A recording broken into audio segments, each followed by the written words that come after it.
Kisah ini bermula saat Macron berhadapan dengan sang ayah yang memintanya mendengarkan sebuah rahasia besar dengan penuh saksama. Seluruh kekaisaran dihuni oleh kaum Spartan klan legendaris yang selama berabad-abad menjadi simbol kebanggaan di tanah ini. Bahkan sejak hembusan napas pertama, para pahlawannya dianugerahi kekuatan melampaui nalar. Hanya setengah hari setelah lahir, mereka sudah mampu berdiri dengan begitu tegak. Benar-benar bangsa yang luar biasa. Mereka bahkan sudah bisa menunggangi binatang buas sebelum mampu mengucap sepatah kata pun. Saat menginjak usia 18 tahun, ujian kedewasaan menanti, mereka wajib menumbangkan seekor naga hanya dengan tangan kosong. Sayangnya pihak kekaisaran mendirikan kastil megah di wilayah mereka tanpa pernah meminta izin sedikit pun. Sebagai gantinya, mereka dibanjiri kehormatan pangkat militer serta kemewahan sebagai faksi tempur utama kekaisaran. Namun pertukaran itu tidaklah adil. Perlahan tapi pasti keluarganya kehilangan hak istimewa untuk menyandang gelar prajurit sejati. Ini adalah penghinaan terbesar bagi mereka kaum yang terbiasa hidup bebas dalam kerasnya medan pertempuran. Kini saat Macron dewasa dan memimpin klan Spartan, sang ayah menaruh harapan besar agar ia menunjukkan taringnya. Akan tetapi, gadis itu justru mengkhianati ekspektasi ayahnya. Ia lebih mendambakan kehidupan anggun layaknya para wanita bangsawan lainnya. Ia memimpikan kehidupan rumah tangga yang tenang, bukannya menjadi prajurit yang harus terus berlumuran darah di medan laga. Sang ayah tentu saja terperangah, baginya tugas militer adalah beban asing yang sama sekali tak diinginkan jiwanya. Ia ingin menikmati pesta teh juga yang elegan, merawat bunga dan meresapi bait puisi di bawah cahaya bulan. Segala hal berbau militer sama sekali bukan untuknya. Pelatihan fisik yang tiada henti hanya menyisakan rasa lelah mendalam. Ia membenci aturan itu sepenuh hati. Belum lagi, ia tak pernah bisa mencicipi hidangan lezat akibat diet ketat yang menyiksa. Dengan mantap, Macron meminta agar warisan keluarga diserahkan pada kakaknya yang ia rasa jauh lebih pantas memikulnya. Amarah ayahnya meledak saat mendengar putri kesayangannya berniat memutus garis keturunan prajurit yang mereka banggakan. Namun Macron tak peduli, fokusnya hanya satu pesta debutan yang telah menjadi impian terbesarnya sepanjang hidup. Faktanya, itu adalah perayaan tahunan di mana para nona muda diperkenalkan ke kalangan atas demi mencari pasangan hidup ideal. Macron ingin melangkah ke lantai dansa dan membuktikan pada dunia bahwa ia pun bisa seanggun wanita lainnya. Sang ayah sangat murka hingga kekuatan Spartanya meledak, merobek pakaiannya sendiri sembari melemparkan hidangan ke segala arah. Ia bersumpah tak akan membiarkan Macron mewujudkan impian konyol yang dianggapnya sebagai noda bagi keluarga. Keinginan mereka saling bertolak belakang, namun Macron bukanlah gadis lemah yang bisa ditindas begitu saja. Mengandalkan insting tempurnya, ia menangkis setiap serangan makanan yang terbang, membuat para pelayan hanya bisa terdiam ketakutan. Meski menggunakan kekuatan fisik yang luar biasa, setiap gerakan Macron tetap terlihat begitu anggun dan berkelas. Para pelayan pribadinya merasa iba melihat bakat legendaris itu disia-siakan, padahal Macron bisa menjadi sosok yang paling dikagumi. Sayangnya karena belum mahir mengendalikan perisai pelindung dari tekanan energi Spartan lain, telinga Macron mulai mengeluarkan darah. Teriakan ayahnya benar-benar menggetarkan jiwa. Para pelayan pun bergegas membawakan penutup telinga demi keselamatannya. Setelah badai amarah itu mereda, sang ayah akhirnya mulai tenang kembali. Ia mendekati Macron dan menegaskan bahwa membuktikan kekuatan di upacara kedewasaan adalah harga mati bagi klan mereka.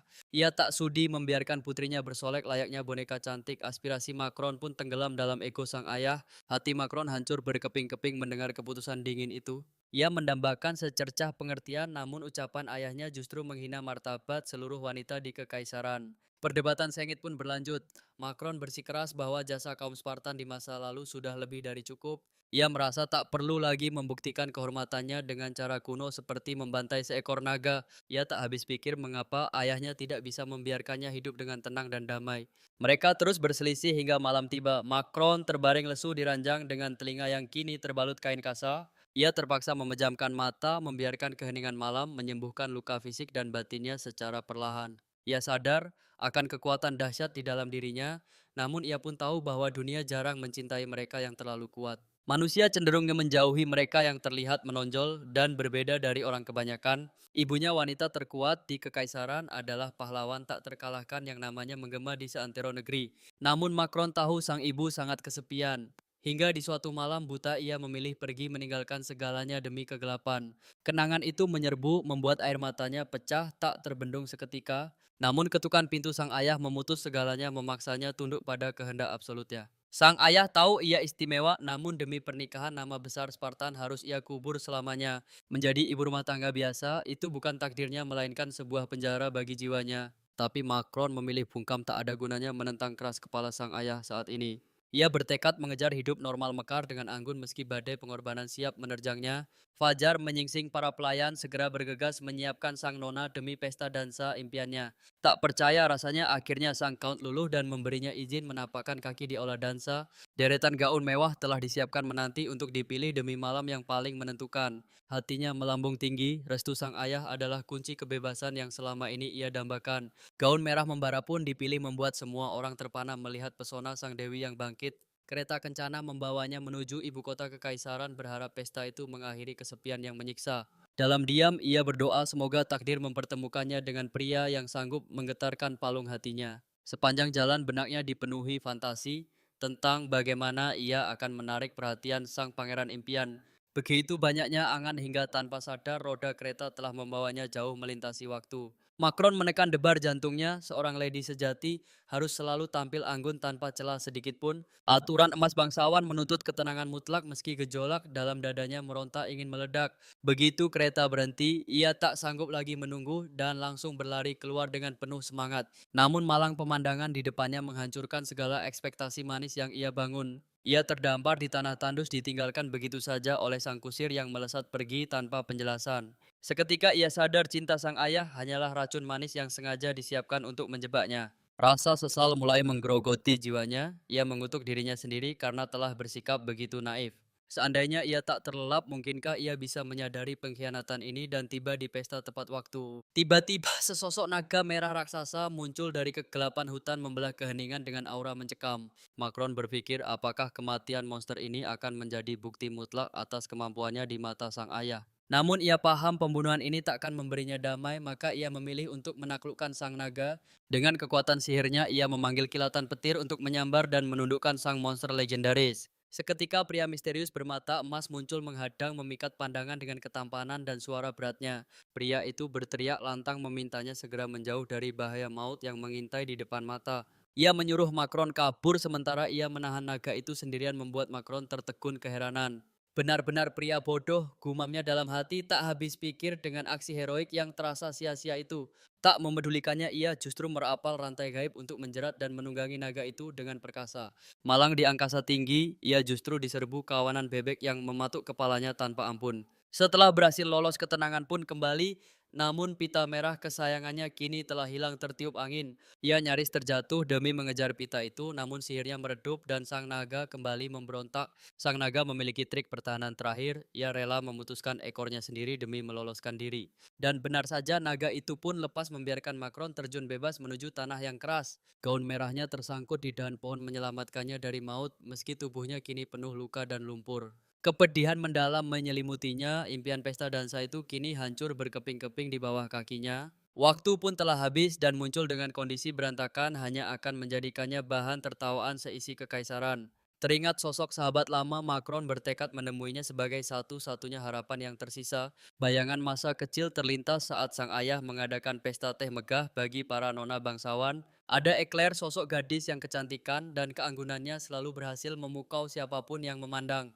Tak hanya putri konglomerat, di sana pun berkumpul para putri seniman hingga penyihir gadungan yang eksentrik. Saat mereka memamerkan kemewahan Macron, hanya memiliki kekuatan Spartan yang masih terpendam jauh di dalam dirinya. Hal ini tak bisa ia pamerkan di depan para nona anggun yang hanya sibuk membahas perhiasan baru. Itulah sebabnya sejak kecil gadis itu selalu merasa seperti orang asing di dunianya sendiri. Ia tak pernah diterima, bahkan ia dituduh hanya berpura-pura menjadi nona bangsawan demi terlihat feminin. Namun faktanya ia hanya mengenal dunia pedang, di sisi Macron hanya ada medan perang dan para ksatria. Gadis ini tak pernah memiliki sosok teladan tentang bagaimana seorang wanita bangsawan seharusnya bersikap. Akhirnya ia mencoba meniru para nona itu, jauh di lubuk hatinya ia hanya ingin berteman. Tapi gadis-gadis itu sangat kejam. Mereka tahu ibunda Macron telah pergi dan saat ia mencoba mengelak, gelak tawa menghina pecah. Mereka semakin merundungnya karena tahu ia telah berbohong demi harga diri. Sejak saat itu dunia Macron terasa retak, rasa tidak nyaman terus menghantuinya. Keberadaan mereka bagai siraman air es yang membekukan hatinya. Duduk di sana saja sudah terasa menyesakkan. Namun sejak belia Macron telah belajar untuk memasang topeng ketegaran yang tak terjatuhkan, ia mengabaikan ejekan mereka dengan senyuman pahit. Di sanalah kekuatan sejatinya mulai bangkit. Saat tak sengaja menumpahkan teh niatnya hanya mengelap meja, namun kekuatannya justru membelah meja itu. Seketika tatapan mereka berubah menjadi ngeri. Di mata mereka Macron hanyalah seorang monster. Perbedaan itu terlalu besar. Setelah pesta teh berdarah itu para nona itu tak pernah berani kembali. Kini segalanya hancur sebelum ia sempat membuktikan perubahannya. Macron benar-benar didera amarah yang membara. Mengapa takdir begitu kejam menghukumnya, isak tangis histeris pun tak lagi terbendung. Ia bersimpuh memukul tanah dengan keputusasaan. Tiba-tiba pria yang melindunginya dari naga itu muncul kembali. Jantungnya berdegup kencang karena terkejut. Ia mengira takdir telah memisahkan jalan mereka selamanya. Ia yakin pria itu telah tewas tertelan naga, namun kini ia berdiri di sana dengan wajah heran. Pria itu menjelaskan bahwa ia selamat dengan bermanuver di tubuh makhluk itu, sebuah keajaiban yang mustahil. Ia balik bertanya bagaimana mungkin Macron selamat setelah jatuh dari ketinggian yang mematikan itu. Dengan tenang Macron menjawab bahwa ia adalah seorang Spartan, kekuatan fisik baginya adalah segalanya.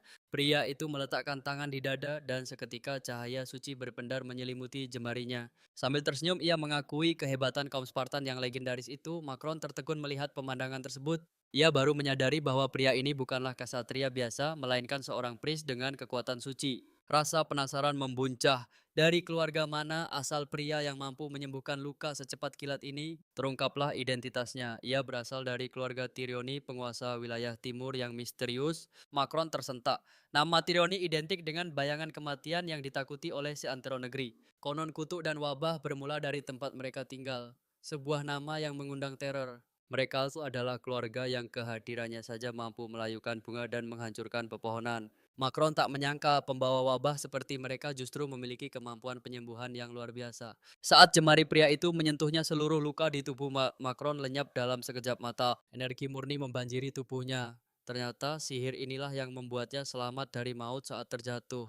Sihir regenerasi aktif seketika melindunginya dari benturan keras yang seharusnya menghancurkan tulang. Namun Macron paham setiap mukjizat sihir selalu menuntut harga yang setimpal untuk dibayar. Ia meminta pria itu berhenti karena tak punya apapun sebagai bayaran atas pertukaran nyawa ini. Ternyata tanaman di sekitar adalah tumbal yang sempurna untuk sihir penyembuhan miliknya. Itulah rahasia mengapa kediaman Tirioni selalu dikelilingi hutan mati. Macron menatap sekeliling dengan ngeri. Pepohonan hijau seketika membusuk dan layu menjadi tumbal demi memulihkan luka di tubuh Macron. Hebatnya pria itu juga memiliki sihir untuk memulihkan benda-benda yang telah hancur. Dengan sisik naga, ia menciptakan gaun indah dan perhiasan kepala yang sangat memukau mata, sebuah mahakarya unik yang tak akan pernah ada tandingannya di dunia ini. Terharu Macron memeluknya erat dan menanyakan namanya. Ia bersumpah akan membalas kebaikan yang tak terhingga ini. Gonteraran ucapnya sambil tersenyum hangat, pertemuan yang akan mengubah garis takdir mereka selamanya. Sang gadis sangat berharap pria itu menemaninya ke pesta dansa, lalu menggunakan sisik naga untuk mengubah penampilannya. Banyak kaum Ganon yang menolak karena naga liar itu adalah sosok yang pernah dirawat oleh pria tersebut. Kondisi tubuhnya sangat lemah sehingga setelah bertelur ia terpaksa menyerang pemukiman manusia demi memberi makan anak-anaknya. Karena itulah ia yakin naga tersebut masih berada di sekitar sana dan berniat untuk segera membantunya. Akhirnya Macron tersadar bahwa waktu hampir habis. Ia pun bergegas lari karena sudah sangat terlambat menghadiri pesta. Tepat pada saat itu, seorang tamu agung yang sangat penting tiba di istana kekaisaran dengan penuh kemegahan. Sosok pria tinggi berambut putih muncul. Dialah sang serigala perak dari utara, Grand Duke Mont Blanc yang agung. Penampilannya tampak begitu dingin dan kaku hingga membuat banyak orang merasa terintimidasi, bahkan hanya untuk menyapanya. Namun di balik itu ia memiliki hati yang hangat. Sayangnya rumor buruk tentangnya sudah terlanjur menyebar luas. Orang-orang percaya bahwa kedatangannya ke pesta ini adalah untuk mencari calon pengantin. Rumor itu pun diyakini semua orang. Duke Mont Blanc bernama Sherbet, pemimpin muda dari keluarga dukal yang memiliki reputasi luar biasa meski masih muda. Terlahir dengan rambut putih dan mata ungu yang indah, penampilannya dianggap sangat langka di wilayah tersebut. Ia tuh harus menjadi ksatria sejak kecil demi menghidupi keluarganya. Awalnya ia bukanlah kandidat suami ideal bagi bangsawan. Namun berkat ketampanannya yang memukau para gadis tidak bisa berhenti mengagumi pesona sang duke muda ini. Tentu saja sosok yang paling merasa tertarik padanya adalah Eclair, sang nona bangsawan yang ambisius. Begitu melihat pria tampan yang sangat menjanjikan ini, Eclair langsung mengincarnya. Kini Eclair telah tumbuh menjadi gadis menawan. Dengan mata biru yang jernih dan rambut pirang berkilau, ia tidak hanya memiliki kecantikan yang luar biasa, tetapi juga kecerdasan untuk menarik perhatian. Seluruh kekaisaran memuja sekaligus merasa iri dengan segala kelebihannya. Bahkan berbagai perhiasan mewah dibuat khusus dan diberi nama sesuai namanya sebagai bentuk penghormatan atas popularitasnya. Eclair merasa segalanya bisa didapat dengan mudah, maka ia pun bertekad untuk menjadikan Sherbet sebagai miliknya. Namun hatinya hancur saat mengetahui pria itu bahkan tidak mengenali namanya. Hal ini benar-benar melukai harga dirinya. Sang gadis merasa marah dan dipermalukan karena orang-orang di sekitarnya mulai membisikkan rumor yang tidak menyenangkan. Di sisi lain, sang duke sama sekali tidak menikmati acara ini. Baginya, pesta dansa hanyalah ajang pamer yang membosankan. Ia tuh merasa tidak akan ada hal menarik yang terjadi di tempat yang penuh dengan kepalsuan ini. Namun suasana berubah saat seorang gadis menerjang masuk menggunakan sihirnya. Pria itu tiba-tiba merasakan hawa energi yang kuat. Mengira itu adalah serangan monster, ia segera bersiaga dengan senjatanya untuk mencegah kekacauan yang mungkin terjadi. Saat pintu terbuka, ternyata hanya seorang gadis cantik yang berlari masuk dengan wajah yang terlihat sangat malu. Sherbet benar-benar terkejut saat menyadari bahwa sosok yang muncul bukanlah monster, melainkan seorang wanita yang anggun. Ia pun mulai tenang kembali. Sementara itu, sang gadis memberanikan diri untuk melangkah masuk ke dalam aula. Ia menatap sekeliling ruangan yang indah itu dengan penuh kekaguman. Segalanya tampak begitu menakjubkan di matanya. Saat melihat seorang pria menatapnya tanpa berkedip, ia sempat terpikir bahwa pria itu mungkin telah jatuh hati padanya. Namun sang duke justru merasa skeptis. Ia curiga mengapa gadis itu mengenakan gaun dari sisik naga yang berbahaya. Tak lama kemudian para pria mulai terpesona dan mengalihkan perhatian mereka sepenuhnya kepada gadis misterius tersebut. Para tamu menyadari keunikan gaunnya, namun mereka segera berbisik bahwa gadis itu mungkin memiliki darah kaum barbar. Ketika rumor itu sampai ke telinga Eclair, ia sangat terkejut mengetahui bahwa Macron benar-benar berani datang ke pesta. Ia sama sekali tidak menyangka akan melihat gadis rendahan itu berada di lingkungan kelas atas seperti ini. Eclair menganggap gaunnya terlalu vulgar, namun tamu lainnya justru menganggap penampilan gadis itu sangat unik dan mempesona. Mereka sangat mengagumi gaya eksotisnya. Kehadiran Macron benar-benar menjadi pusat perhatian di seluruh ruangan pesta tersebut. Saat Macron menatap sekeliling dan melihat sosok yang dikenalnya, ia tertegun. Ia sudah lama tidak bertemu sejak kecil. Melihat betapa cantiknya gadis itu, sekarang Macron tidak bisa menyembunyikan rasa kagum yang meluap dari dalam hatinya. Namun Eclair berpura-pura tidak melihatnya sama sekali. Sikap dingin itu membuat hati sang gadis merasa sangat sedih. Alunan musik dimulai dan orang-orang sibuk bercengkrama, sementara Macron hanya berdiri mematung sendirian di tengah aula. Ia baru menyadari bahwa semua orang sudah mulai berdansa berpasangan mengikuti irama musik yang memenuhi ruangan. Ternyata dialah tamu terakhir yang tiba. Kesadaran itu membuatnya merasa semakin canggung dan tidak nyaman di sana. Eclair tersenyum sinis melihat Macron yang kesepian sementara dirinya sendiri sedang dikerumuni oleh banyak pria yang memujanya. Namun siapa sangka segalanya berubah seketika saat Sherbet tiba-tiba mendekat membungkuk hormat dan menyapa Macron dengan senyuman yang begitu memikat. Pria itu memohon sebuah kehormatan besar untuk bisa berdansa dengan gadis di hadapannya tersebut. Begitu mendengar namanya, kilasan rumor tentang sosok legendaris sang pria langsung membanjiri benak Macron. Lady Eclair pun terbakar api cemburu tak habis pikir mengapa pria itu justru memilih Macron daripada dirinya. Ia benar-benar tak mengerti pesona apa yang dimiliki gadis itu hingga mampu menarik perhatian Sherbet. Sebenarnya Sherbet berniat menguji apakah gadis ini benar-benar kesatria hebat atau hanya sekadar rumor belaka. Dansa dimulai membuat jantung Macron berdegup kencang karena jarak mereka yang terasa begitu intim dan menyesakkan. Maklum saja pengalaman dansa terakhirnya hanyalah bersama pelayan saat ia masih kecil dulu. Ia tuh harus fokus sepenuhnya agar tidak menginjak kaki sang pria dan mempermalukan dirinya sendiri di sana. Sialnya baru saja melangkah kaki Macron sudah mendarat tepat di atas kaki Sherbet dengan sangat keras. Dengan panik ia bertanya apakah Sherbet baik-baik saja, namun sang pria hanya terdiam seribu bahasa. Kekuatan luar biasa itu menyadarkan Sherbet bahwa gadis ini memanglah keturunan murni dari ras Spartan yang perkasa. Ia merasa tulang kakinya nyaris hancur berkeping-keping akibat injakan yang memiliki tenaga luar biasa tersebut.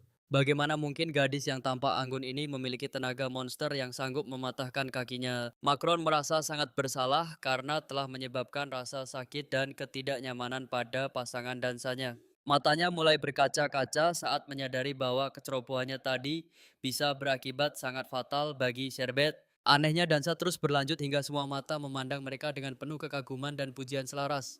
Kecemburuan para wanita semakin membara saat Sherbet menarik pinggang Macron dengan posesif kepelukannya yang erat. Tiba-tiba Macron merasa gerakannya menjadi lebih luwes seolah sang pria telah mengambil kendali penuh atas segalanya. Syukurlah ia tak lagi menginjak kakinya karena jika itu sampai terjadi sekali lagi saja, maka dipastikan tulang kaki Sherbet akan benar-benar patah dan hancur saat itu juga. Di balik ketenangannya, Sherbet merasa terancam oleh aura kekuatan luar biasa yang terpancar dari gadis ini. Sebagai master termuda di benua ini, ia tak pernah merasakan tekanan seberat ini sebelumnya dalam hidup. Tatapan Sherbet kini terkunci sepenuhnya pada paras gadis misterius yang sedang berdansa dengannya itu. Dalam diam, ia merasa Macron sangat menggemaskan, persis seperti anak anjing lucu yang pernah dipeliharanya dulu. Tak sengaja Macron menginjaknya lagi, namun Sherbet hanya membisu meski rasa sakit itu menusuk hingga tulang. Dengan cemas Macron menatap matanya untuk memastikan apakah pria itu masih sanggup bertahan atau tidak. Namun Sherbet justru memalingkan wajah karena malu, sementara langkah dansa mereka semakin harmonis seiring waktu. Penampilan mereka begitu memukau hingga membuat semua orang yang melihatnya berdecak kagum penuh pesona romantis. Kenyataannya kaki Sherbet terus menjadi korban, namun ia tetap bersandiwara seolah semuanya baik-baik saja. Suara retakan tulang terdengar setiap kali Macron melangkah, namun Sherbet memilih untuk tidak melakukan pembalasan. Sayangnya ia terjebak dalam ritme dansa ini dan hanya bisa menahan rasa sakit yang luar biasa. Dansa berlanjut dengan romantis, membuat Eclair yang menyaksikannya merasa terbakar oleh api kecemburuan yang mendalam. Tak ada yang menyangka Macron mampu meluluhkan hati sang serigala perak dari utara yang terkenal dingin. Bagi Eclair ini adalah penghinaan besar karena ia merasa dialah yang paling pantas memenangkan hati Sherbet. Dendam pun mulai menyelimuti hati Eclair, ia bertekad untuk menjatuhkan Macron dengan segala cara yang ada. Ia pun mulai menari dengan penuh ambisi agar perhatian seluruh ruangan kembali tertuju hanya pada dirinya. Gerakannya yang begitu anggun dan menggoda berhasil membuat mata para tamu undangan mulai berpaling ke arahnya. Eclair tersenyum puas karena harga dirinya memang sangat bergantung pada pengakuan dan perhatian orang-orang sekitar. Tak ada satu pun pria di ruangan itu yang mampu melepaskan pandangan dari pesona mautnya. Namun kejayaannya hanya sesaat karena aura Macron dan Sherbet kembali mendominasi seluruh ruangan pesta tersebut. Keduanya saling mengunci, tatapan mengabaikan keberadaan Eclair seolah dunia hanya milik mereka berdua saja. Hal ini menghancurkan ego Eclair, rasa kalah mulai merayap dan menyiksa batinnya dengan sangat menyakitkan. Padahal biasanya ia selalu mendapatkan segalanya, namun kini takdir seolah sedang mempermainkan ambisi besar gadis itu. Ternyata itu yang mulia sang pangeran mahkota, sosok rupawan berambut pirang sebahu yang tampak begitu berwibawa. Reputasinya yang agung membuat Claire nyaris kehilangan akal karena bahagia saat sang pangeran mengundangnya berdansa. Tentu saja dengan etiket bangsawan yang sempurna, ia memperkenalkan diri dan menyambut hangat ajakan dansa tersebut. Namun sang pangeran memilih untuk berbincang sejenak mengenang memori lama karena bertahun-tahun telah berlalu sejak pertemuan terakhir mereka. Beliau memujinya dan berbisik bahwa meski kini ia telah tumbuh dewasa, kebiasaan kecilnya masih tetap sama seperti dulu. Setelah itu, sang pangeran melingkarkan lengannya di pinggang Claire dan mereka pun memulai tarian yang sangat elegan. Seketika desas-desus mulai menyebar di antara para tamu setelah melihat perhatian istimewa dari sang pangeran tersebut. Orang-orang Alclair mulai yakin bahwa ia adalah calon putri mahkota berikutnya karena sang pangeran tampak begitu terpikat padanya. Keluarga Custard adalah bangsawan tinggi yang masih bertalian darah dengan keluarga kerajaan Kastel sejak zaman nenek moyang mereka. Alkisah sang kakak memimpin adiknya dan bersama-sama mereka membangun fondasi ibu kota kekaisaran yang megah ini. Meski sedang berdansa dengan pangeran, gadis itu tetap tak bisa mengalihkan pikirannya dari sosok Lord Sherbet yang berdiri tak jauh darinya. Dan tepat di saat musik dansa sedang mengalun dengan indahnya, entah mengapa kain gaun yang ia kenakan tiba-tiba saja terkoyak di tengah keramaian. Gadis itu segera menyadarinya karena robekan itu berada di bagian yang sangat mencolok tepat saat pria dari hutan Ganache mengawasinya. Pria misterius itu memantau setiap pergerakan di pesta sambil mendekap seekor naga kecil dalam pelukannya.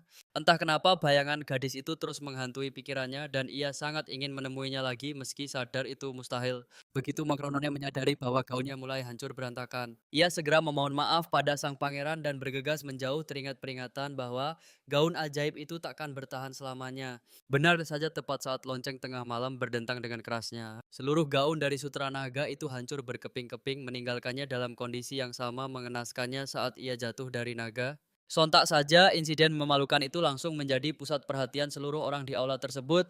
Gadis itu menjerit ketakutan sambil berusaha menutupi tubuhnya sementara tatapan tajam orang-orang mulai menghakimi dirinya. Sherbet tidak tinggal diam, ia segera berlari dan memeluk gadis itu dengan erat demi melindunginya dari pandangan mata yang jahat. Namun secara mengejutkan, gadis itu justru bereaksi keras dan melayangkan hantaman tepat ke arah perut Sherbet. Sherbet terhempas beberapa meter akibat serangan itu dan dalam kekacauan tersebut sang gadis langsung berlari meninggalkan pesta. Rasa malu yang luar biasa menghancurkan harga dirinya sementara di sudut ruangan Claire tampak tersenyum licik melihat penderitaannya. Claire merasa puas melihat kekacauan itu namun sang pangeran mahkota justru merasa iba dan mulai tertarik pada kepribadian gadis tersebut. Mokronon terus berlari keluar aula perjamuan dan bersembunyi di balik bangunan utama berharap tak ada satupun orang yang menemukannya. Gadis malang itu terduduk di atas tanah yang dingin sambil menangis terseduh-seduh meratapi nasibnya. Ia meratapi betapa hancur reputasinya dan tak menyangka gaun indahnya akan berubah menjadi bencana tepat di tengah malam. Itu adalah penghinaan yang paling menyakitkan, namun tiba-tiba saja ia merasakan sebuah selimut hangat menyelimuti bahunya. Saat ia mendongak sosok pangeran mahkota sudah berdiri di sana, datang khusus untuk menghibur hatinya yang sedang terluka. Mokronon tentu mengenali Pangeran Tart. Ia terkejut melihat beliau ada di sana namun tetap berterima kasih atas kebaikannya. Ia pun bangkit dan memberi salam dengan hormat sementara sang pangeran memberikan pujian manis agar hatinya kembali tenang. McRonald nyaris tak percaya bahwa sang pangeran mahkota ternyata adalah sosok yang begitu lembut dan penuh perhatian. Segegalanya terasa seperti mimpi yang tak nyata bagi dirinya seolah kejadian di pesta dansa tadi hanyalah ilusi semata.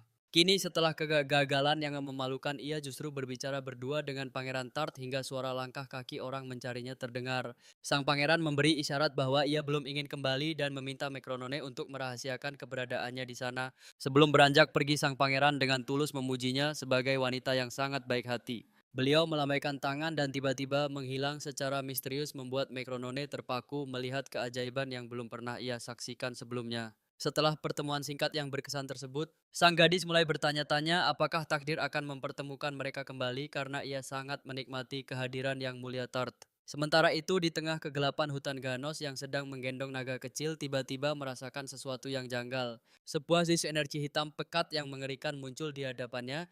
Ia segera mengamankan sang naga dan mencoba menyentuh aura tersebut. Namun seketika tangannya terasa sangat perih dan melepuh seolah-olah ia baru saja menyentuh api neraka yang membara. Pria itu terpaku bingung, namun ia mencoba mengerahkan sihir penyembuhnya pada fenomena ganjil ini. Luka di lengannya menutup sempurna meski harus menguras energi alam di sekitarnya secara drastis. Melalui batu kecil di genggamannya, ia menyadari wabah ini tak bisa dihentikan cara biasa. Ia merancang pola kuno, penyakit hitam ini adalah kutukan yang menggerogoti jiwa dan raga. Jika kegelapan ini terus dibiarkan menyebar tanpa kendali, 2/3 penduduk benua baru akan binasa seketika tanpa ada yang mampu menyelamatkan. Ia tak bisa tinggal diam melihat kehancuran meski perjuangan ini terasa mustahil dilakukan sendirian. Ia harus segera menemukan sekutu kuat demi menghentikan penyebaran maut yang semakin menggila. Sejak malam pesta dansa yang menentukan itu, Macron terus dihantui mimpi buruk di mana dirinya menjadi pusat perhatian banyak pria asing. Namun tepat tengah malam gaunnya mendadak robek meninggalkannya dalam kehinaan di depan semua orang. Ia terbangun dengan napas memburu menyadari bahwa rasa tidak nyaman itu masih terus membekas. Rasa malu itu membuatnya lebih memilih mengurung diri dan fokus berlatih sesuai perintah ayahnya. Harga dirinya begitu terluka hingga ia enggan menyentuh tumpukan surat yang tiba di rumahnya. Namun saat membaca koran mingguan, ia menemukan sebuah surat rahasia yang terselip di sana.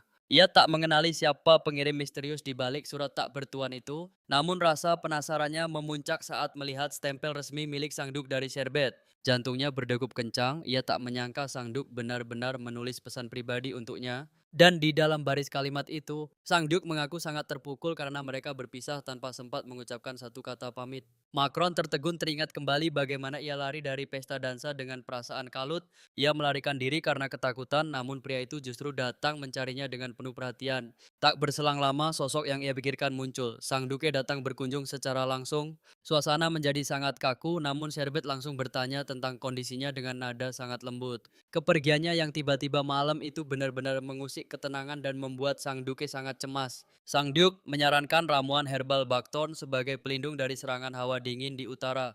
Macron merasa sangat berterima kasih meski ia bingung mengapa pria sedingin Duke begitu perhatian. Sementara itu Sang Duke pun tak memahami getaran asing yang muncul setiap kali bersamanya. Mereka berdua menikmati teh dalam keheningan yang cukup menyesakkan di ruangan itu. Hingga Macron menyadari ada sesuatu yang sangat tidak beres dengan keadaan fisik Sang Duke. Tangan Sang Duke mulai gemetar hebat dan sorot matanya seketika berubah menjadi gelap. Pria itu tampak sangat menderita, bahkan sekadar mengangkat cangkir teh terasa seberat beban gunung. Sherbet harus mengerahkan seluruh kekuatan ototnya hanya untuk memindahkan cangkir yang terasa sangat berat.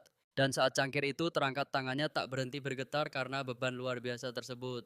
Merasa ada keganjilan Macron akhirnya mengajak sang duke berkeliling untuk melihat taman mawar miliknya. Ia menunjukkan koleksi tanaman kesayangannya yang ia rawat dengan penuh ketelitian setiap hari. Namun saat memberikan pot bunga pot itu terjatuh dan hancur berkeping-keping karena beban yang ganjil. Sang Duke terpana, ia tak percaya benda-benda di rumah ini terasa berat namun Macron menggerakkannya dengan mudah. Baginya sosok gadis di hadapannya ini benar-benar aneh sekaligus menarik rasa ingin tahunya. Di lapangan latihan sang Duke akhirnya menantang Macron berduel menggunakan senjata yang paling ringan. Macron terkejut dengan tantangan itu namun ia merasa terhormat dan wajib untuk menerimanya. Keduanya mengikat rambut dengan erat bersiap untuk memulai bentrokan senjata di tengah arena latihan. Sherbet merasa sangat percaya diri bahwa ia bisa menaklukkan Macron dengan kemampuan berpedangnya. Namun ia salah besar, kekuatan tersembunyi Macron jauh melampaui apapun yang pernah ia lihat. Akhirnya Macron sengaja memberikan celah namun sang duke sadar bahwa gadis itu hanya sedang mengalah. Keluarkan seluruh tenagamu, tantang Sherbet dengan tatapan tajam. Pertarungan serius pecah, namun takdir berkata lain sang gadis berhasil menumbangkannya. Pedang bajanya hancur berkeping-keping bahkan pipinya tergores luka tipis. Sherbet mematung benar-benar tak percaya dengan kekuatan luar biasa di depannya. Mengakui kekalahan dia berlutut dengan penuh hormat. Ada sesuatu yang sangat krusial yang ingin ia sampaikan kepada gadis itu. Macron diliputi kecemasan luar biasa mengira ada yang salah. Namun pria itu memohon agar suaranya didengar sejenak. Tangan kasar pria itu menggenggam lembut telapak tangan Macron. Jadilah guruku, pintanya secara resmi dengan nada tulus. Sosok kesatria gagah gede itu kini bersimpuh pasrah di hadapan sang gadis. Macron tertegun otaknya buntu karena imajinasinya sudah melayang jauh ke arah yang berbeda. Dia sempat mengira pria itu akan melamar membangun romansa indah hingga akhirnya menjadi pasangan seumur hidup. Namun sayang realita menghancurkan ekspektasi manisnya. Meski begitu Macron akhirnya tetap menyetujui permintaan tersebut. Sesi latihan pun dimulai hari itu juga. Sherbet terus menelan kekalahan membuat decak kagum tak henti mengalir dari bibir Macron. Pedang beradu hingga fajar menyingsing di mana Macron memberikan berbagai pelajaran berharga yang sangat penting untuk dikuasai. Sekembalinya ke kediaman sang ayah menyambutnya dengan bangga. Baginya Macron adalah sosok teman yang sangat luar biasa.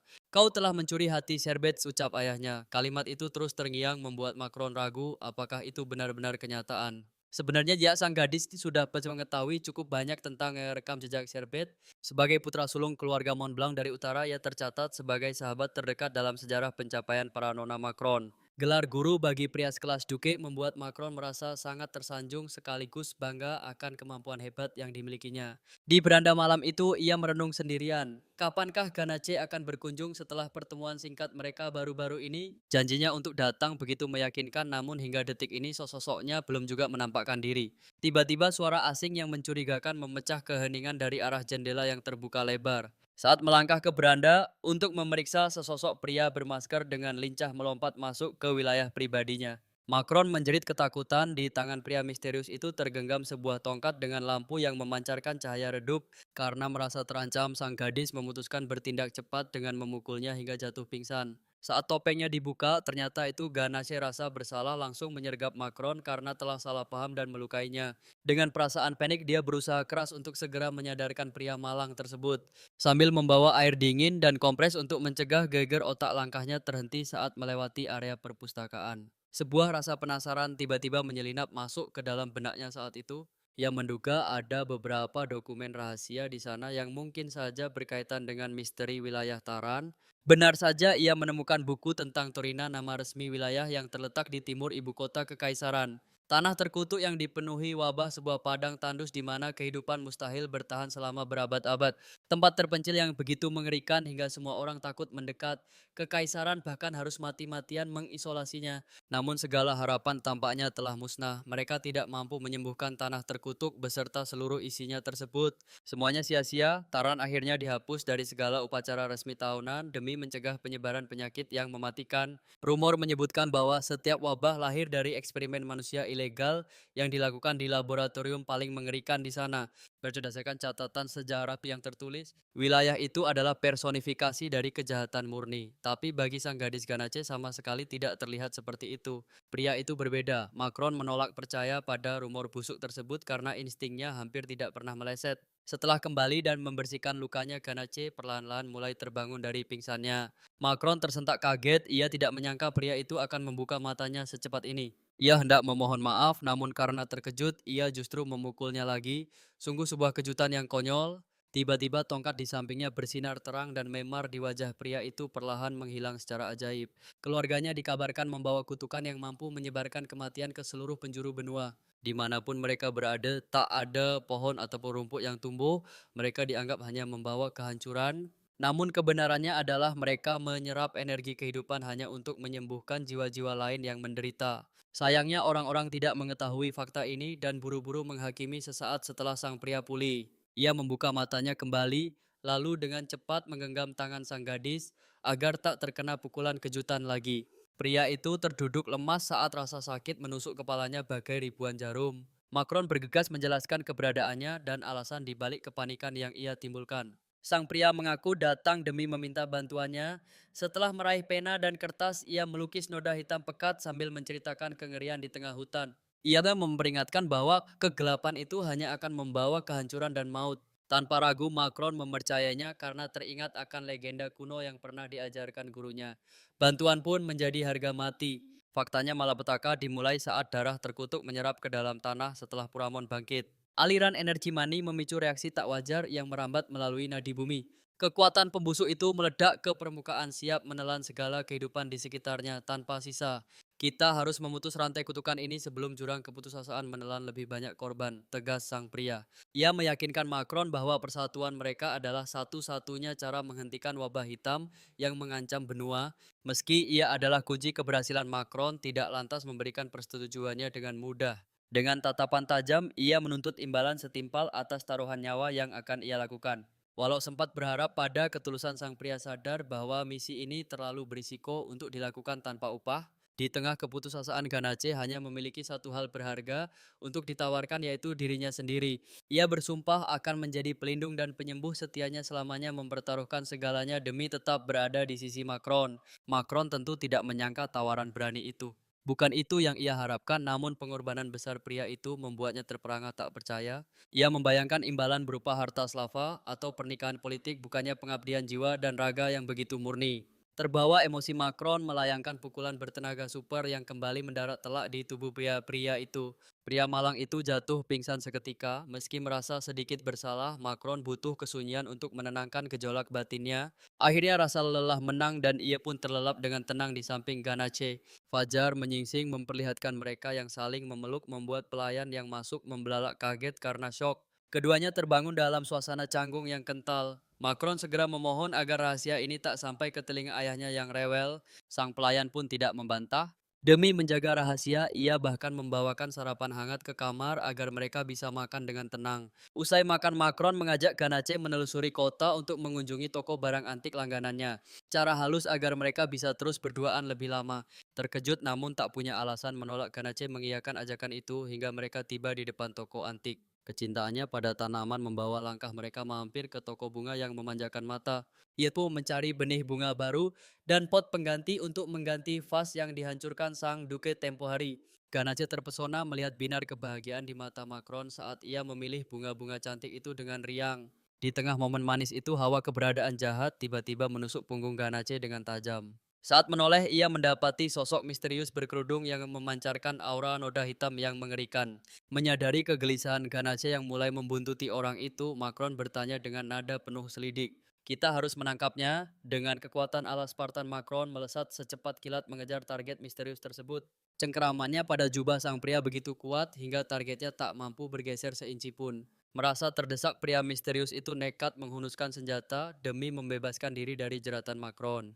Berkat refleks hebatnya, Macron berhasil menyingkap tudungnya dan melihat tumor menjijikan yang diselimuti aura hitam pekat. Dia ketakutan dan segera melepaskan genggamannya. Ganache menariknya menjauh tepat waktu memperingatkan agar jangan menyentuh pembawa wabah hitam yang mematikan itu. Satu sentuhan kecil saja cukup untuk menyebarkan maut yang tak terhentikan.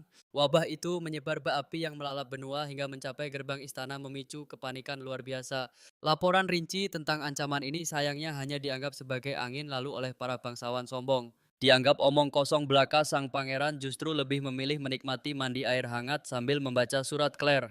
Terasa getaran emosi yang tertuang jelas di sana. Melalui goresan tinta, ia titipkan doa tulus agar sang pria selalu dalam keadaan baik dan memohon sedikit waktu berharganya untuk membalas salamnya. Namun pria itu sama sekali tak acuh, surat itu ia bakar tanpa ragu karena perhatiannya telah teralihkan oleh pesona para debutan di pesta Bali malam itu. Saat kegelisahan sang gadis mulai tak terbendung, ia akhirnya memerintahkan pelayan untuk mengirimkan pesan rahasia kepada kaum Spartan. Tekadnya sudah bulat untuk segera menemui gadis itu tanpa menunda waktu barang sedetik pun. Pria yang terjangkit wabah itu tampak kehilangan kewarasan. Ia merintih kesakitan sambil mengeluh tentang ribuan bisikan yang memenuhi kepalanya. Seluruh tubuhnya gemetar hebat dalam keputusasaan. Ia memohon dengan sangat agar nyawanya diselamatkan dan rasa sakitnya segera diangkat. Ia belum siap menghadapi ajal, namun ia juga tak sanggup lagi menanggung siksaan pedih yang telah lama menghantuinya. Akhirnya Ganace mengulurkan tangan dan mengaku sebagai seorang tabib. Setelah berhasil menyembuhkannya, pria itu menuntun mereka menuju desa tempat tinggalnya. Sesampainya di sana, pemandangan memilukan tersaji. Wabah tak pandang bulu mulai dari orang dewasa hingga bayi yang baru lahir ikut menderita. Mereka semua tenggelam dalam penderitaan dan mati di jalanan karena ketiadaan pertolongan. Makaron tertegun ngeri melihat neraka di depan matanya. Ia seolah tak percaya situasi seburuk ini bisa terjadi. Sementara itu, penduduk sekitar menatap mereka dengan penuh rasa ingin tahu dan kebingungan. Hingga akhirnya pria itu memperkenalkan rekan-rekannya sebagai para tabib agung yang datang membawa secercah harapan bagi desa mereka. Seketika itu juga seluruh penduduk desa berlarian mengerumuni Makaron demi mendapatkan sebuah keajaiban. Mereka mendambakan kesembuhan secepat mungkin karena rasa sakit itu seolah sedang menggerogoti jiwa mereka dari dalam. Beruntung situasi segera dikendalikan sebelum ia terdesak, perintah tegas diberikan agar semua orang berbaris rapi untuk diperiksa satu persatu. Pemeriksaan hanya akan dilakukan jika mereka bisa disiplin dan tidak saling mendahului. Namun gelombang protes langsung meledak di tengah kerumunan. Teriakan amarah dan rasa tidak puas menggema di udara. Kekacauan itu tampak mustahil untuk ditenangkan oleh siapapun. Ganace sempat terpaku kebingungan. Namun sang gadis segera mengambil alih situasi dan menghancurkan sebuah kereta besar yang ia angkat dengan mudahnya. Dengan suara menggelegar, ia memerintahkan semua orang untuk tenang dan segera membentuk barisan yang teratur. Jika tidak patuh, maka pengobatan akan dihentikan. Gertakan itu berhasil memaksa penduduk untuk tunduk dan mulai mengantre. Ganace pun mulai menyalurkan kekuatannya untuk menyembuhkan mereka satu persatu. Secara ajaib, rona kehidupan kembali terpancar di wajah penduduk desa. Namun setelah menangani beberapa orang, energinya terkuras habis hingga ia tak lagi sanggup berdiri dan jatuh tersungkur. Sang gadis segera berlari menghampirinya dengan raut wajah penuh kecemasan takut terjadi sesuatu yang buruk pada sang tabib. Ganace bahkan tak sanggup bersuara. Saat ia mencoba memanggil pasien berikutnya, sang gadis membentaknya dan memperingatkan tentang keselamatan nyawanya sendiri. Meski begitu, kekuatannya benar-benar bekerja. Satu persatu penduduk mulai merasakan kesehatan mereka kembali pulih sepenuhnya. Pada akhirnya pemuda itu kehilangan kesadaran dan sebuah potongan memori dari masa lalu kembali menghampiri mimpinya. Teringat saat ia masih kecil, ia pernah menghidupkan kembali seekor burung mati yang kemudian menjadi satu-satunya sahabat di kamarnya. Di sisi lain, sang ibu yang sedang sakit parah memberikan wejangan terakhir sebelum ia benar-benar pergi meninggalkan dunia ini selamanya. Sang ibu berpesan kepada Ganace bahwa kekuatan untuk memberi kehidupan adalah beban takdir yang sangat berat untuk dipikul. Setiap nyawa yang diselamatkan memiliki harga yang harus dibayar, namun ia dilarang keras membayar harga itu dengan nyawanya sendiri apapun yang terjadi. Ganache selalu mengingat peringatan itu dan berusaha keras untuk tetap teguh memegang prinsip tersebut di sepanjang hidupnya. Saat ia kembali membuka mata, ia menyadari dirinya telah berada di dalam kamar pribadi milik Makaron.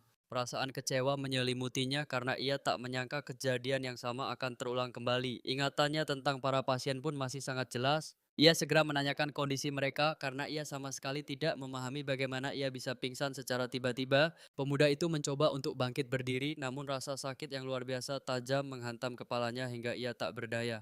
Makaron menenangkannya dan mengatakan bahwa semua pasien dalam kondisi baik, jadi sekarang ia hanya perlu fokus untuk beristirahat. Setelah ia kembali terlelap, sang gadis melangkah keluar ruangan. Namun di luar sana, sebuah tragedi mengerikan baru saja dimulai. Penduduk yang belum sempat diobati mulai meronta kesakitan hingga beberapa di antara mereka meledak secara mengerikan. Bercak hitam kutukan mulai bermunculan di bawah mereka. Tanpa pikir panjang, ia segera menggendong pemuda itu dan lari menjauh dari sana. Seluruh wilayah kecil itu kini telah tertelan oleh wabah kegelapan yang pekat membuat bantuan apapun menjadi sia-sia. Setibanya di kamarnya sendiri, sang gadis terkejut menemukan sebuah surat yang dikirimkan langsung oleh sang putra mahkota.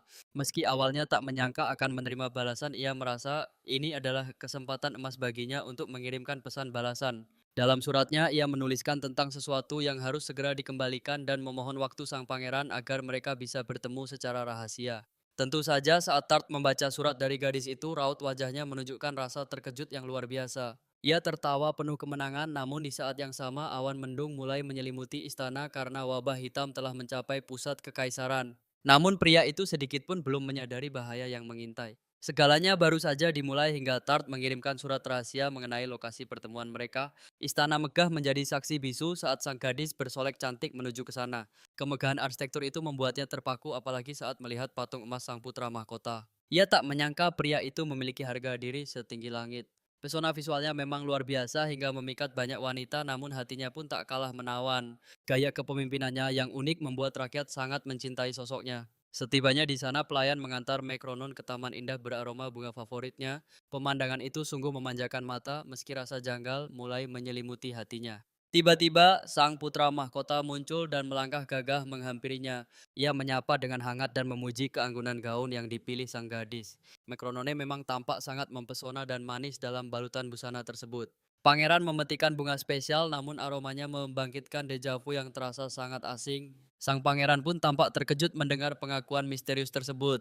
Bunga itu adalah varietas langka yang hanya dibudidayakan khusus untuk lingkungan istana. Mekronone berniat mengembalikan jubahnya, namun pria itu berkata bahwa perjumpaan mereka jauh lebih penting. Mereka pun larut dalam percakapan manis yang mengalir deras di taman tersebut. Candaan sang pangeran terus mengukir tawa hingga Mekronone nyaris melupakan tujuan utamanya. Lagi pula ada misi genting yang harus segera ia sampaikan.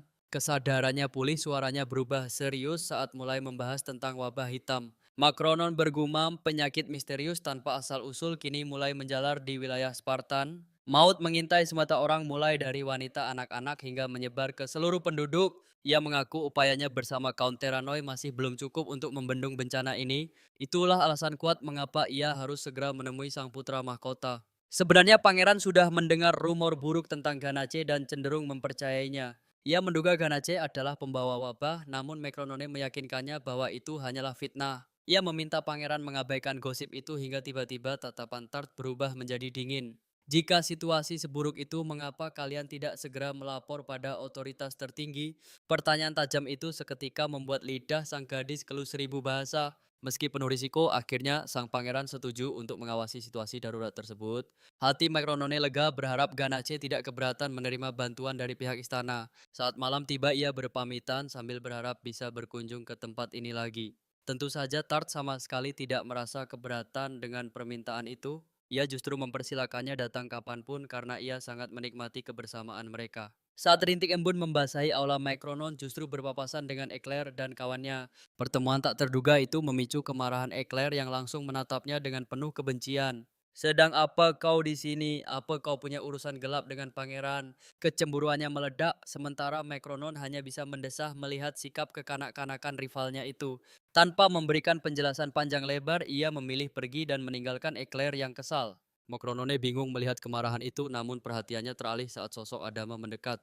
Ternyata dia adalah Guju, kawan lama yang sudah bertahun-tahun tidak ia temui. Tragisnya keluarga Guju telah bangkrut total dan hanya menyisakan nama besar leluhurnya.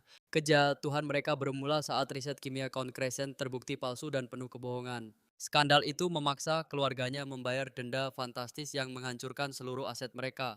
Itulah akhir menyedihkan yang membuat martabat keluarga mereka runtuh tak bersisa. Hancur dalam semalam, Gigi kehilangan segalanya mulai dari martabat harta hingga kemasyhurannya. Takdir membawanya menjadi putri angkat di keluarga Claire, penguasa kekayaan paling agung di seluruh kekaisaran. Sejak saat itu Gigi selalu berada di sana namun kehadirannya tak pernah dianggap hingga akhirnya Macron memanggilnya.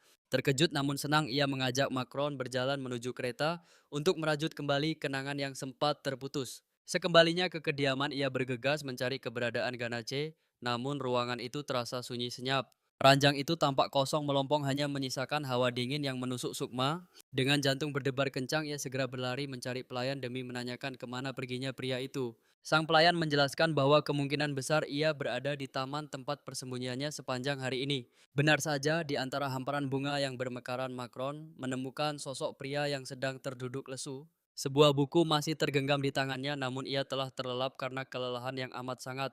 Macron menatapnya lekat teringat akan tradisi unik dunia ini yang memberikan nama manusia dengan nama makanan. Dan entah mengapa visual mereka selalu terlihat serasi dengan nama yang mereka sandang. Meski Ganache terlihat memikat seperti namanya Macron, tetap tidak bisa menyembunyikan rasa cemas akan kondisi fisiknya. Rasa khawatir terus berkecamuk, namun jauh di lubuk hati Dius yakin pria itu memiliki kekuatan besar. Tiba-tiba sebuah sensasi ganjil muncul. Kekuatan misterius menarik tubuhnya ke tanah saat ia sedang memegang pot. Beban pot itu mendadak menjadi sangat berat, sang gadis pun jatuh tersungkur menghantam bumi dengan keras. Tersentak oleh suara benturan pria itu terbangun dan langsung menghampirinya dengan raut wajah penuh kecemasan. Tubuhnya terasa membeku tak bisa digerakkan sementara para pelayan datang berhamburan karena mendengar suara gaduh tersebut. Pot yang terjatuh itu bahkan menghancurkan jalanan hingga retak memicu kepanikan luar biasa bagi siapapun yang melihatnya. Di tengah kekacauan itu, Ars bergerak sigap. Ia mengangkat tubuh sang gadis dan membawanya dalam dekapan hangat.